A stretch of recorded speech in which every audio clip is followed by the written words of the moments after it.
ሰላም ውድ ቤተሰቦቼ እንደምን አላችሁ? ዛሬም በአዲስ ቪዲዮ ተገናኝተናል። እስከ ፕሮግራሙ ፍጻሜ ድረስ ከኔ ጋር ከቆያችሁ ብዙ ነገር እንማማራለን።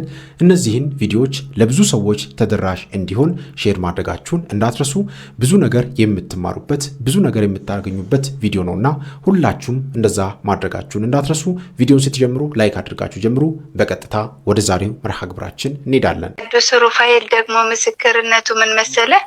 የዛሬ 2 ዓመት ነስር አለበት ልጄና ይሄ ግን ነስር አይደለም የሚመስለው መምህር አንዴ ደሙ መውረድ ከጀመረ በቃ እንደዚህ የሆነ ሲንክ ላይ ቆሞ የተወሰነ መጠበቅ አለበት። በደንብ ነው እንደ ውሃ ነው የሚወርደው እና የዛን ጊዜ ግን በጣም የተለየ ነበረ።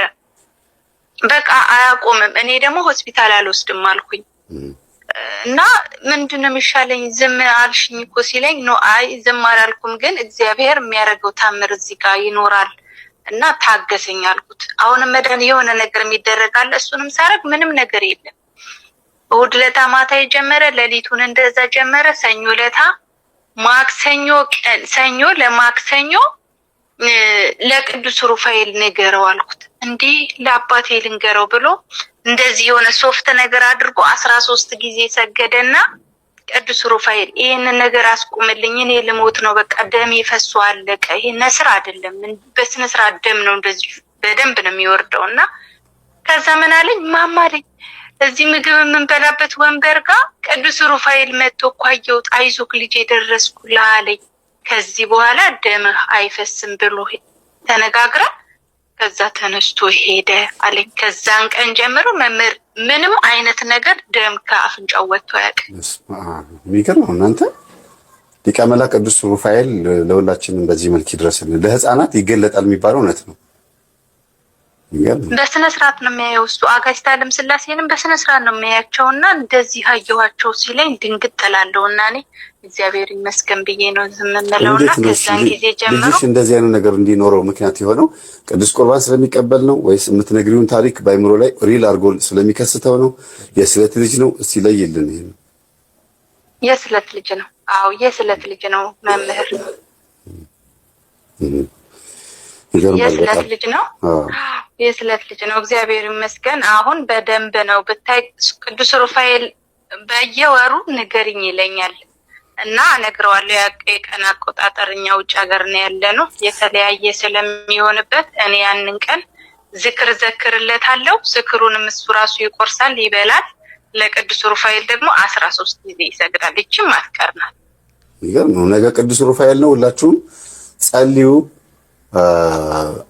ጸሎታችሁ እንዲሰማችሁ ስለታችሁ እንዲሰማ ጸልዩ። ምክንያቱም አንደኛ እህታችን የተናገረችው በህፃናት ላይ ይገለጣል። ቤቱን ራሱ የሚባርከው በህፃናት ላይ ነው። እንዴት በሉ ልጆቻችሁን አስቆርቡ። እናንተ እንኳን ለቅዱስ ቁርባኑ ብትዘገዩ ምክንያት እየፈጠራችሁ የእውነት የሚያዘገይ ነገር ተገኝቶም ሊሆን ይችላል፣ ወይም ደግሞ በኃጢአታችሁ ምክንያት ወይም በቸልተኝነት በስንፍና ምክንያት ስትዘገዩ፣ በልጆች በኩል ግን ቅዱስ ቁርባኑ ወደ ቤት ይገባል እና ቤታችሁ ይባረካል። ህፃናት ለእግዚአብሔር ቅርብ ናቸው። አይምሯቸው ንጹህ ስለሆነ ነው። ሰግደው ጾሞ ጸልየው ሳይሆን ቢያንስ ለመገለጥ ለአንድ የሆነ ነገር ለመገለጥ ምን ይፈልጋል ማለት ነው? ንጽህና ይፈልጋል ማለት ነውና ህፃናት ደግሞ ለዚህ ነገር ቅርብ ናቸውና አስቆርቧቸው። ቤታችሁ የክርስቶስ ስጋና ደም እንዲገባ ልጆቻችሁን አስቆርቡ። ደጋግሜ ነው የምናገረው። ቤታችሁ ውስጥ አንድ መንፈሳዊ ሰው ካለ ያን ሰው ተንከባከቡ። ለዛ ሰው ሲል ቤታችሁን ያድናል። የእናንተ የአንድ ሰው ህመም እኮ መዳን የሁሉም ሰው መዳን ነው። ለምን የዚህ ልጅ አሁን ነስር አለበት። እናቱ ትጨነቅ ነበረ። ካሁን በኋላ ደምህ አይወጣም፣ አትደማም፣ ደምህ አይወጣም ብሎ ሲነግረው የእናትየውንም ጭንቀት ጭምር ነው እኮ የሚያጠፋላት። ወላጆች እያሉ እነሱ እየጸለዩ ግን ልጆቻቸው ሲድኑ ይገርማል። እንዲሁም ደግሞ ወላጆች ጸልየው ልጆች ደግሞ መጥተው ጸበል ሲረጯቸው አንዳንዴ እናቶቻቸውን በጸበል የሚያስጮሁ ልጆችም አሉ። ህፃናት ሆነው ነይማ የጸበል ልርጭሽ ብሎ ሲረጫቸው ዛራቸው የተነሳባቸው እናት አስታውሳለሁ። እነዚህ በቃ ተንቀጠቀጠ ሰውነታቸው። ዞሮ ከዚህ ሂድልኝ ከዚህ ምናምን ብለው ለአንድ ሳምንት ያክል ቤት ውስጥ እንዳያድር ተከልክለው ጎረቤት ነው የተኛው። ጎረቤት እየሄደ ነው የሚያድረው። ቀን ቀን እዛው ግቢ ውስጥ ይውላል። አይኑ እንዳላየው ብሎ ተቆጥቷል። ለካ ዛሩ ነው። እናቱ ተቆጥታለች የተባለው እሱ ስለ ዛር ስለማያውቅ፣ እሱ ደግሞ ጎረቤት አይቶ ነው በጆግ ጸበል ይዞ መጣና ማየ ጸበል ልርጭሽ እያለ ትንሽ ልጅ እኮ ነው የ5 ዓመት የ6 ዓመት ልጅ ነው። እናቱን አምጥቶ ሲረጫቸው ተነሳ ዛሩ። ለምን አልመታውም? የሆነ ነገር ለምን አላደረገውም? ኃይል አለ ልጁ ላይ፣ መገለጥ አለ፣ ንጽህና አለ። ስለዚህ እያመለኩ በአዳም ልኮ እያመለኩ ልጃቸውን እያሳደጉት፣ ግን ልጃቸው የሚውለው የት ነው? የሚጸልዩ የሚቆርቡ ህፃናቶች ሰፈር እየሄደ ስለሆነ አንዳንድ እግዚአብሔር እንደዚህ ይባርካል ልጆችንና በልጅሽ በኩል የተፈጠረው ነገር ደስ ይላል። ስላሴንም የሚያያቸው ከሆነ መገለጥ ነገሮች ብዙ ጊዜ የሚመጣለት ከሆነ ይሄ ልጅ ጥሩ ጥሩ ታሪክ እየነገርሽው አይምሮ መጥፎ ነገር እንዳያርጊው፣ መጥፎ ነገር እንዳይሰማ የምትነግሪውን ታሪክ በአይምሮ ላይ በትክክለኛው ኢሜጅ እየከሰተ ወደ ህይወት የሚተረጉም ልጅ ስለሆነ መጥፎ የሆኑ ሀሳቦች በአይምሮ ላይ ከመጡ ይሄ ነገር እየቀነሰ ነው የሚመጣው እና እናመሰግናለን። አባታችሁ ነው የሚለው ጸሎት ዋጋው ራሱ አይገባንም እኮ በጣም ብዙዎቻችን። አንዳንዶቻችን እንዴት እንደምንጨርሰው አናውቅ።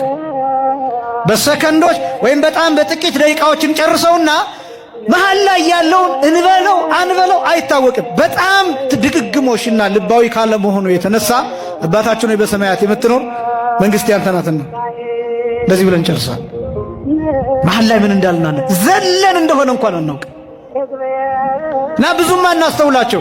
የመዝገበ ጸሎት ብዙ ጊዜ የምለው የጸሎቱን መጽሐፍ ይዘን ቆመን እንዴት ብራናውን እንደገለጥ ነው፣ እንዴት ወረቀቱን እንደገለጥ ነው፣ ወረቀቱን 2 ገልጠ ነው ይሁን 3ቱን ደርበን ገልጠ ነው ይሁን ማናስተውል ሰዎች አሉ። ስንጨርስ ብቻ መጨረሻችን ትዝ የሚለን ሰዎች አሉ። እንዲህ አይነት ጸሎቶች ልባዊ ጸሎቶች ናቸው። ልባዊ ያልሆኑ ጸሎቶች ናቸው። ልማዳዊ ጸሎቶች ናቸው።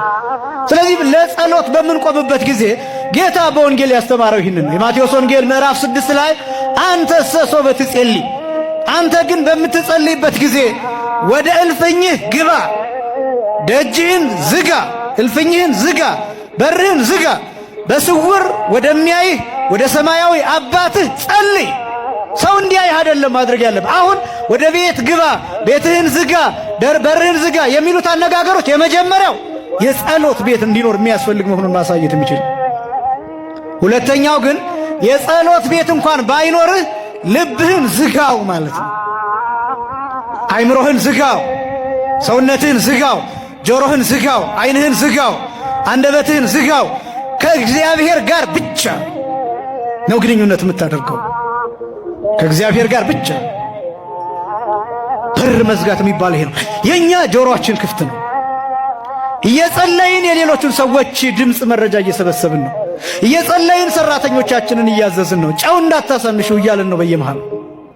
እየጸለይን በየመሃሉ ስልክ እያነሳን፣ እየጸለይን በየመሃሉ ጎረቤቶቻችንን እያሰብን፣ እየጸለይን በየመሃሉ ሌሎች ነገሮችን ስለ ሽንኩርት ስለ ዘይት እያሰብን፣ እየጸለይን በየመሃሉ ሰዎችን እየረገምን ነው። እንደዚህ አይነት ጸሎቶችን እግዚአብሔር ሊሰማቸው አይችልም። ስለዚህ ልባዊ ያልሆኑ ጸሎቶች፣ ተመስጦ የጎደለው ትኩረት የገደለው። በነገራችን ላይ ክርስቲያኖች በዚህ ዘመን በጣም ያጣነው ትልቅ ነገር ምን እንደሆነ ታውቃላችሁ? ተመስጦ ወይም ትኩረት የሚባለው ነገር። ይሄ በመንፈሳዊ ሕይወት ብቻ አይደለም፣ በስጋዊ ዝም ብላችሁ አሁን አንድ ሰው እስኪ ልታወሩት ሞክሩ። ረጅም ሰዓት አሁን አይናችሁን እያየ አይሰማችሁም። በየመሃሉ ምን ያደርጋል? ስልኩን ይነካካል። በየመሃሉ ቴሌቪዥን ያያን፣ በየመሃሉ ሌላ ነገር ያስባል። ምን አልከኝ ይላችኋል። ከቀልቡ አይደለም፣ ትኩረቱን አጥተዋል። በጣም በዚህ ዘመን በስልኮቻችን ምክንያት በቴክኖሎጂው ምክንያት በጣም ብዙ ነገሮች ነርቨስ ስላደረጉን በዛ ምክንያት ትኩረቶቻችንን እናጣለን።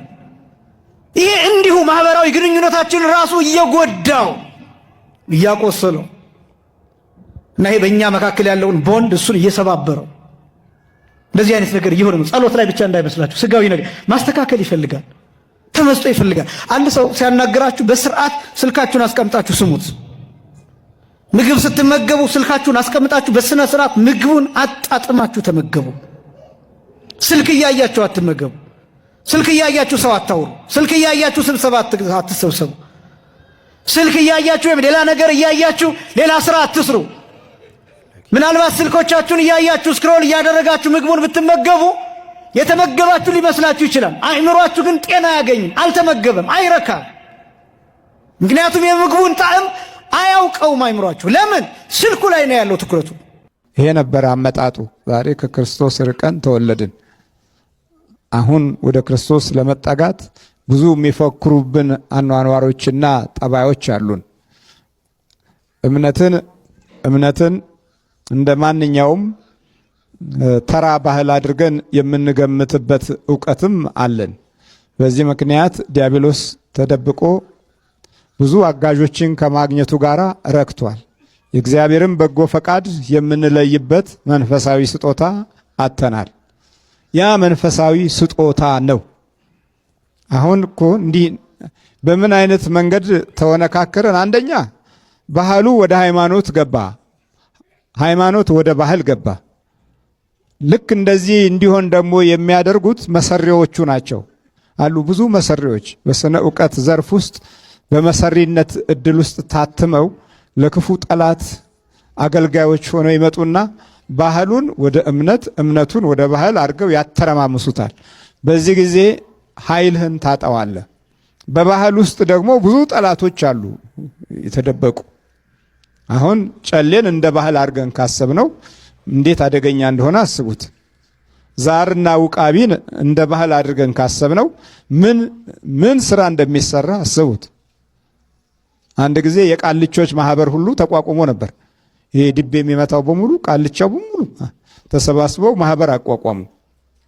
ከዛ ባህላችን ይሄ ነው አሉ ቃልቾቹ። ከዛ ለዚህ ጉዳይ በጣም ጋዜጠኞች አስተዋጽኦ አድርገዋል። ዓለም አቀፍ እንደውም እንጂ እንደው ሲኤንኤን ሁሉ እኮ አያችሁ ባህላቸው ኢትዮጵያውያን ድቤ የመቱ እያንቧረቁ እንትን እያሉ እያጓሩ አለንጋ ይዞ ሲል እርስ በርሱ እየተገራረፈ እየተሿሿመ ከቂንጬው ገንፎው ምኑ ይሄ እንግዲህ የኢትዮጵያ እምነት ነው ብለው ሊያቀርቡት ይችላሉ። በሃይማኖት ዘርፍ ውስጥ አንዱ አካል ነው ብለው መዝግበውታል። ጉዳዩ ሌላ ነው። እንዴት እንደሚተረማመስ፣ እንዴት ነገሮች እንደሚበላሹ፣ እንዴት ከእውነተኛው ሕይወት ጎዳና እንዴት እንደምንወጣ እንደዚህ መመረዝና መበረዝ ነው። አይ ይሄ ነው የጠላት ስልቱ። የእግዚአብሔርን በጎ ፈቃድ እንዳታውቅ አድርጎ ቅድሚያ የሚሰጠው ለክፉ ኃይል ማጠናከር ነው። ይህንን ለማጠናከር ምንም አስቸጋሪ አይደለም። አንድ ወቅት ላይ በወሎ ክፍለ ሀገር አንድ ሰው ተነስቶ ነበረ፣ ማን መሐመድ ምናምን የሚባል እና ጫት እየቃመ ጋዜጠኛውም እዛ በቡድራ ተበላና ጥሩ አድርጎ በደንብ በቃ ደንበኛ በደንብ አድርጎ ጻፈለት። ለምን ቢባል ጋዜጠኛው ላይ ያለው አይነ ጥላው ለማን ነው የሚያደላው ነው። አሁን ለማን ያደላል? ለእግዚአብሔር ነው የሚያደላው ወይስ ለሰይጣኑ? በቃ እንደዚህ ማለት እኮ ነው። ውስጡ ያለው መንፈስ የሚያደላው ለሰይጣኑ ነው። አንድ ሰንደል ወክላችሁ አለ እኔ ባላችሁበት ቦታ ሁሉ እኔ ሰማለኋል፣ ግን በስሙ መወከል አለበት። ከዛ በኋላ እኔ ደርስላችኋለሁ እና ይሄን ያህል ነው። መናፍስት በውስጣችን ስለሚኖር እገዛው ለሲኦል መንፈስ ነው፣ ለክፉ መንፈስ ነው። ይሄም አንዱ ትልቁ ችግር እምነትን ከባህር ጋር ደባልቆ አያይዞ እውነተኛውን የሕይወት መንገድ መስመሩ ማሳጣት ነው፣ አካሄዱ ማዛባት ነው። ግን እድላችን ይሄ አልነበረም። በተስፋው መንፈስ በመንፈስ ቅዱስ ታትማችሁ ያ መንፈስ ቅዱስ ዓለምን ያሳይሃል። ዓለም ምን እንደሆነች በውስጧ ገንዘብ ብር ተደራድራችሁ የምትሄዱና ብር አነሰን እያላችሁ የምታጉረመርሙ አገልጋይ ተብዬዎች፣ ሰባኪያን ተብዬዎች፣ ዘማሪያን ተብዬዎች፣ ዘማሪያት ተብዬዎች ቦታ መርጣችሁ ይሄ አይመጥነኝም፣ ይሄ ቦታ ትክክል አይደለም፣ ይሄ ቦታ ደህና አይከፍልም ብላችሁ የምትሄዱ አገልጋዮች ከአትሮኖሱ ከምህረቱ አደባባይ ከአውደ ምህረቱ ከእግዚአብሔር የአገልግሎት ስፍራ ላይ ከመንፈስ ቅዱስ የአገልግሎት ስፍራ ላይ ውረዱ። ምክንያቱም ቅዱስ ጴጥሮስ፣ ቅዱስ ጳውሎስ፣ ቅዱስ እንድርያስ፣ ቅዱስ ዮሐንስ እነ ዮሐንስ ወልደ ነጎድጓድ እነ ያዕቆብ በቆሙበት አደባባይ ላይ ምንደኞች ሊቆሙበት አይገባም። ከሊቃውንት መካከልም እነ አትናቴዎስ፣ እነ ዮሐንስ አፈወርቅ፣ እነ ቄርሎስ፣ እነ ዲዮስቆሮስ በቆሙበት አደባባይ ላይ እነ ጴጥሮስ ተፍጻሚተ ሰማዕት፣ እነ ቶማስ በቆሙበት አደባባይ ላይ ሰውነታቸውን ነፍሳቸውን ሰጥተው ባገለገሉት አገልግሎት ላይ ነፍሳቸውን ሰጥተው ያገለገሉትን ወንጌል ገንዘብ ተቀብለህ ለማገልገል የምትደራደር ሐዋርያቱ ቆዳቸውን ሰጥተው ነፍሳቸውን ሰጥተው ሕይወታቸውን በአጠቃላይ ሰጥተው ያገለገሉለትን ወንጌል ገንዘብ ካልተከፈለኝ አላገለግልም የምትል አንተ ማን ሆነህ ነው? ይሄንን ስል ዝም ብዬ የምናገር እንዳይመስላችሁ። ከዛሬ 2-3 ዓመት በፊት ይመስለኛል ወደ አንድ ቦታ አንድ ታዋቂ ተብዬ በወቅቱ ስለ ፖለቲካ እየነካካ ያው የኛ ሰው ደግሞ ፖለቲካ ነካ ሲያደርግለት ይወዳልና ፖለቲካውን ወንጌል ሰብኮ ያቅም ሰውየው ፖለቲካ ነካ በማድረጉ ምክንያት ብዙ ተከታይ አፍርቶ ወደ አንድ ቦታ አገልግሎት ናና አገልግል ይሉታል እና 200 ሺህ ብር ካልሰጣችሁኝ ላገለግላችሁ አልችልም ይላቸዋል። እና በጣም ስቀው በጣም ተናደውም ስቀውም አንተ መጥተህ የምታተርፈው ነፍስ ምን ያክል ሆኖ ነው ብለው ከዛ ጉባኤውን ይሰርዙታል ማለት ነው። ሁለተኛ ይሄው ሰውዬ እዚሁ አዲስ አበባ ውስጥ ካለበት ከሱ ቤት ወደ 30 ደቂቃ የማይፈጅ ቦታ ወይም ደግሞ የ500 ብር ነዳጅ የማይፈልግ ቦታ ላይ ይጠራል።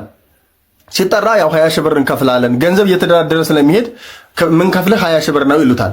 20 ሺህ ብር ነው ምን ከፍለህ ስሉት አይ 40 ካላደረጋችሁ አልመጣም አላቸው። እና 20 ሺህ ብር ከፍላለሁ ያለችው 20 ሺህ ብር ከፍላለሁ ይምጣ ገሌ ይምጣ ብላ ያለችው ሴት 40 ሺህ ብር ብሏል ትችያለሽ ሲሏት 20ንም አልከፍልም ነው ያለችው።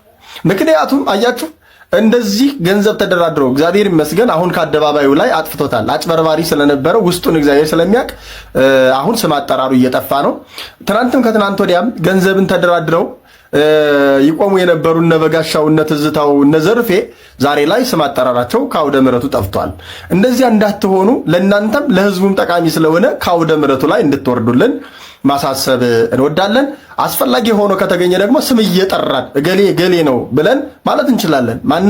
ማንም መፍራት ስለማያስፈልግ ከእግዚአብሔር ስለማትበልጡ ከሥርዓተ ቤተክርስቲያንም ከአገልግሎትም ስለማትበልጡ ይህንን መናገር እንችላለን።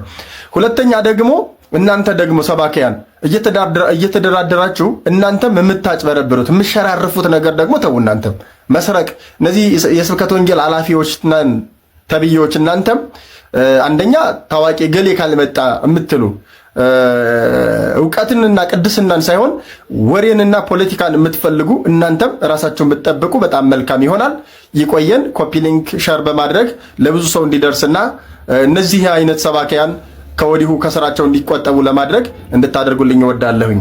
የምንጾምበት ጊዜ ላይ የማንበላቸው ምግቦች ረክሰው ነው አያስፈልጉም ርኩሰት አለባቸው ብለን እያሸሸናቸው ሳይሆን በምንጾምበት ጊዜ ላይ ከምግብ የምንከለከለው ምግብ በልተን የምናገኘውን ደስታ እንደምናቀው ሁሉ በመጾማችን የምናገኘውን መንፈሳዊ ተድላና ደስታም ጭምር ልናቀው ነው። ይሄን በመሰረቱ የማይጾመው ሰው ሊያውቀው አይችልም። ብዙ ጊዜ ላይ ማወቅ መቻል ያለብን ምንድነው ስለ አንድ ነገር የምንሰማው ነገር ያንን ነገር እያደረግነው ብለን ወይም ያንን ነገር እያደረግነው ነው ብለን እንድንረዳ በጣም ሊያደርገን ይችላል። ያ ፍጹም ስህተት ነው። ለምሳሌ አንድ ሰው ስለ ጸሎት ተማረ ማለት ጸለየ ነው ማለት አይደለም።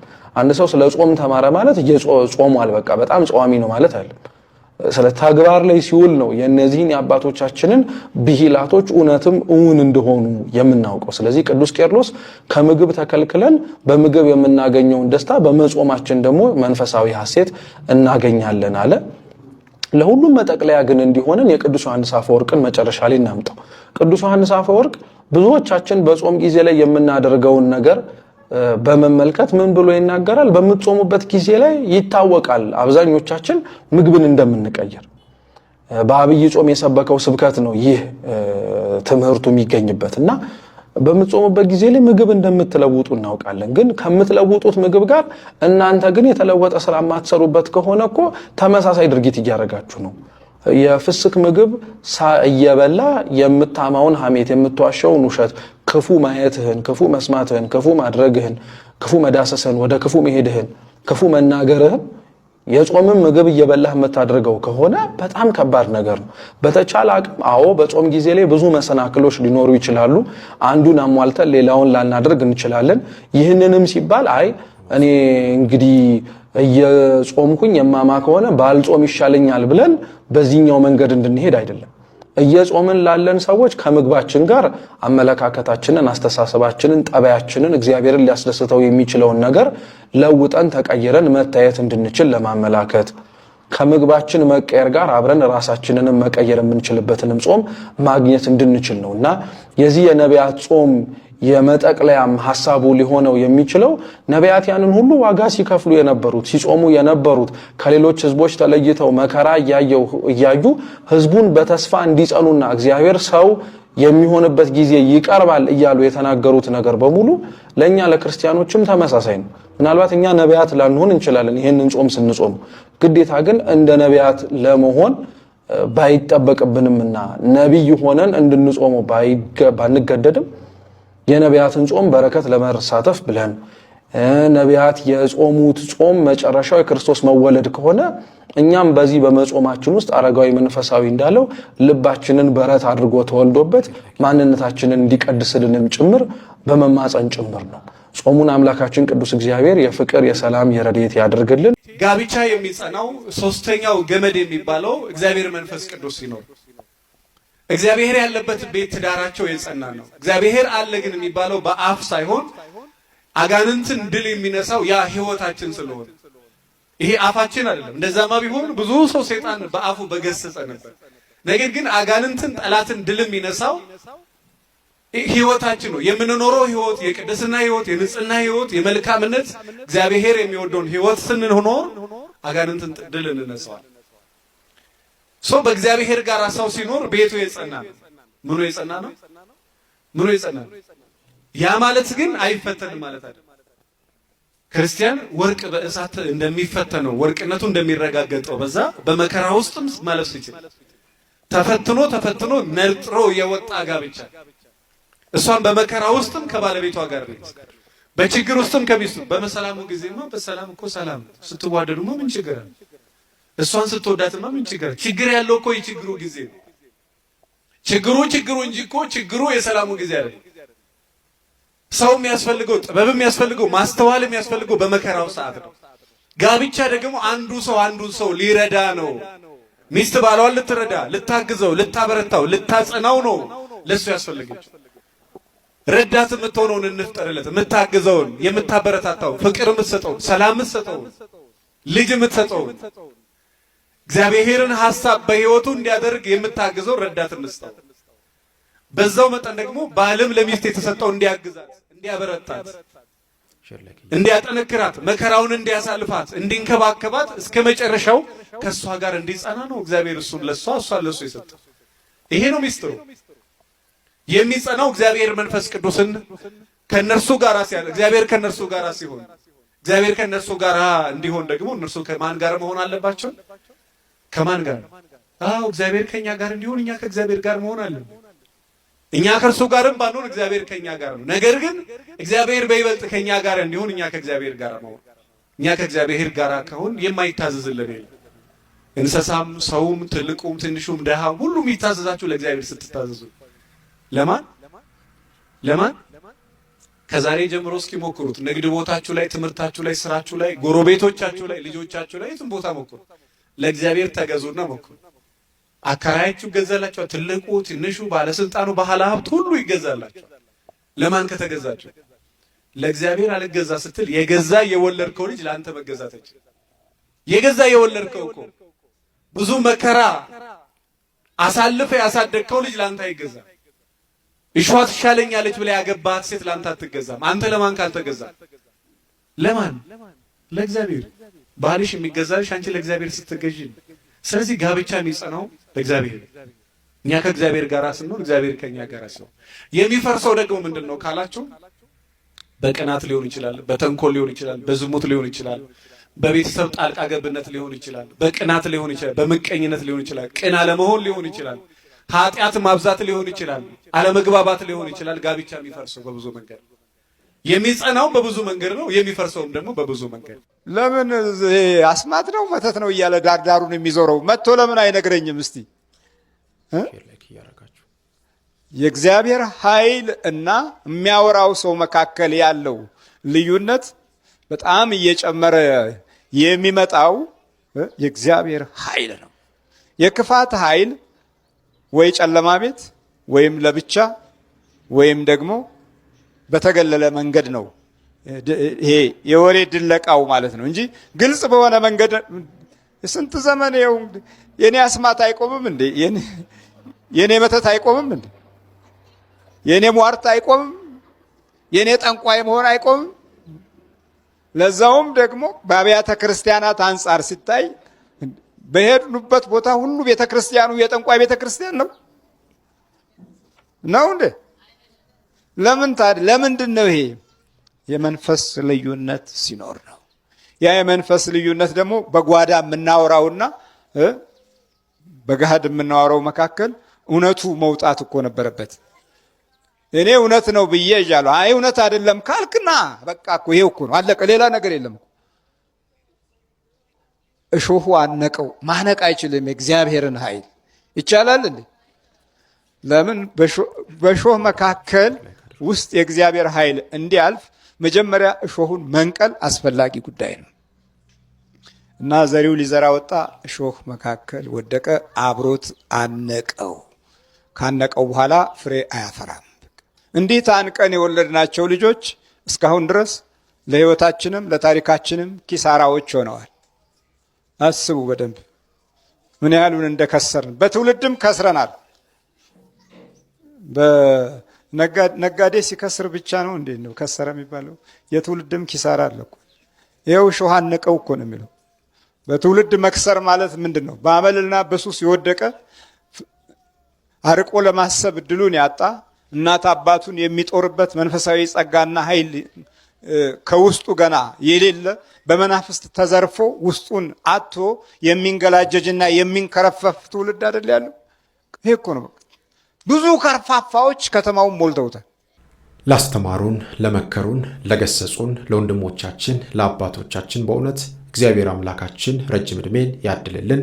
እኛም በሰማነው ቃል 30፣ 60፣ 100 ፍሬ እንድናፈራ እግዚአብሔር አምላካችን በእውነት ሁላችንንም ያግዘን። በሀገር ውስጥም ከሀገር ውጭም ያላችሁ ኢትዮጵያውያን፣ ኤርትራውያን ቤተሰቦቼ ሰላም እግዚአብሔር ከሁላችሁ ጋር ይሁን። ይህንን ቻናል ይህንን ቪዲዮ ለብዙ ሰዎች ተደራሽ እንዲሆን ሁላችሁም ሼር፣ ኮፒ ማድረጋችሁ ኮፒ ሊንክ ማድረጋችሁንና እንዲሁም ለብዙ ሰዎች ተደራሽ ማድረጋችሁን እንዳትረሱ። እንግዲህ በዛሬው ቆይታችን እነዚህን ትምህርቶችና እነዚህን ቪዲዮዎች ለማየት ይችላል። በቪዲዮ በትምህርቶቹ ብዙ ነገር የተማርንበት ብዙ ነገር ያገኘንበት ነው ብዬ ተስፋ አደርጋለሁኝ። እናንተም ደግሞ የሚሰማችሁን ስሜት በኮሜንት ላይ ሐሳብ፣ አስተያየት፣ ጥያቄያችሁን በኮሜንት ላይ መጻፋችሁን እንዳትረሱ። እግዚአብሔር አምላካችን ከሁላችን ጋር ይሁን። እየበረታን እየጠነከረን እየተማማርን እንድንሄድ እግዚአብሔር አምላካችን ሁላችንንም ያግዘን ያበርታን። ሁላችንም ባለንበት ሁሉ ሰላም እግዚአብሔር ከሁላችን ጋር ይሁን። ሀገራችን ኢትዮጵያን እግዚአብሔር አምላካችን ሰላም ያደርግልን። አጽራረ ቤተክርስቲያንን እግዚአብሔር አምላካችን ይጠብቅልን። በእውነት ከባድ ጊዜ ላይ እንገኛለን። ሁላችንም ልንበረታ ልንጠነክር ይገባል። በእውነት እግዚአብሔር አምላካችን ሁላችንንም ኃይል ጉልበት ያድለን። ይቆየን። አሜን።